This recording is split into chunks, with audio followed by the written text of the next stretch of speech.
La croix conduit toujours à la seigneurie du Saint-Esprit. La croix n'est pas à sa place comme Seigneur et s'il n'y a aucune capitulation,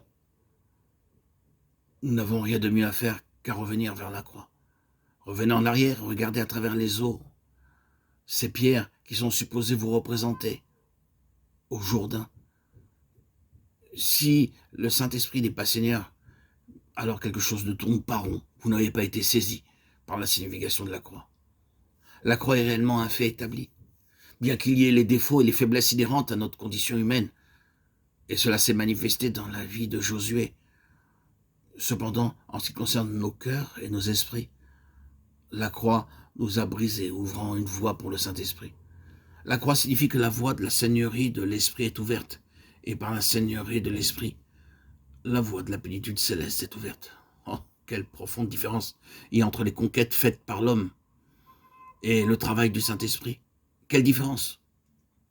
Quelle immense différence! Le livre de Josué est le livre des puissantes différences. L'immense différence, la grande différence est que l'homme est mis de côté. Il ne peut pas compter avec ses capacités, il n'a aucun droit dans ce domaine. C'est simplement au-delà de ses capacités de prévision. Le vieil homme doit mourir.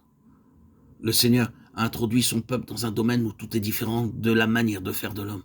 Quand le Saint-Esprit est Seigneur, vous n'avez pas besoin d'organiser une certaine chose pour l'obtenir. Vous n'avez pas besoin de planifier ou de concevoir quelque chose pour accomplir l'œuvre de Dieu. Cela se fait tout simplement de manière si ordinaire. C'est la manière d'agir céleste.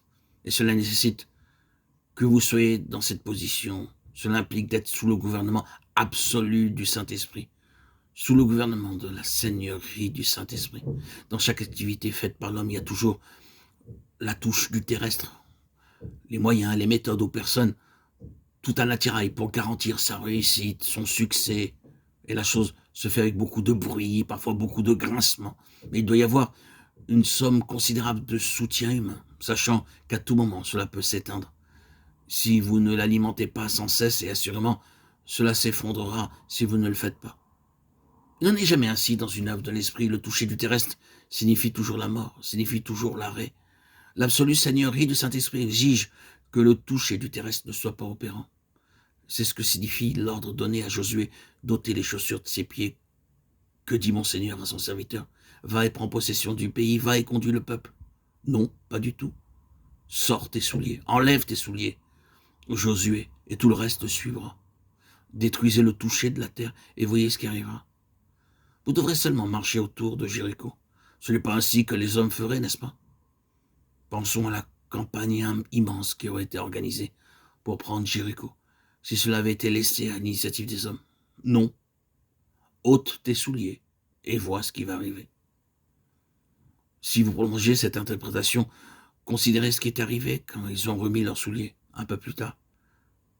Que s'est-il passé à Haï? Que s'est-il passé avec les Gabaonites? Ils avaient gardé leurs souliers. Ils touchaient la terre avec pour résultat l'arrêt, les compromis, les limitations. Enlevez vos souliers et gardez-vous de les remettre. Le principe du céleste, c'est le principe du Saint-Esprit en mouvement, c'est le principe de la plénitude spirituelle.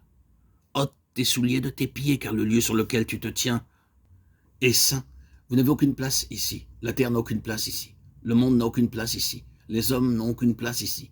C'est sacré et sanctifié pour le ciel. À partir de là, le ciel prend l'initiative.